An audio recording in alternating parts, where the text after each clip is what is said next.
কি হয়েছে? মশলা বাটি এই মাছের ভিতরে ফুরানি দিন, ফুরানি বলে এটা।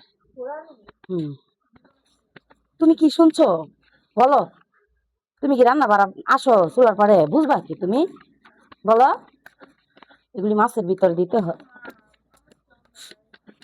মাছ রান্না করছি, কালকে বিরিয়ানি আছে, মাছই খাইতে হবে, মাছই খাইতে হবে। তোমরা দুই ভাই বোনে, তোমরা দুই ভাই বোনে এক ভাই বোনেও মাছ খাও না।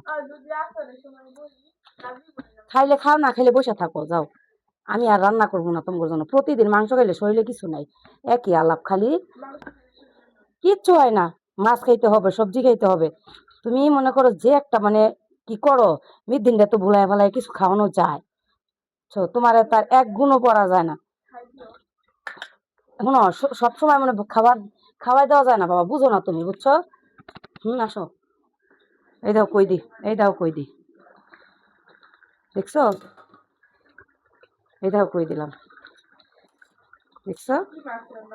রুই মাছ, দেখছো কই দিছি? এটা রান্না হয়ে গেছে। এখন একটু ফোড়ানি বাটা দিলাম। ফোড়ানি বাটা দেওয়ার কারণে তরকারি একটু স্বাদ হয়, বুঝছো? কি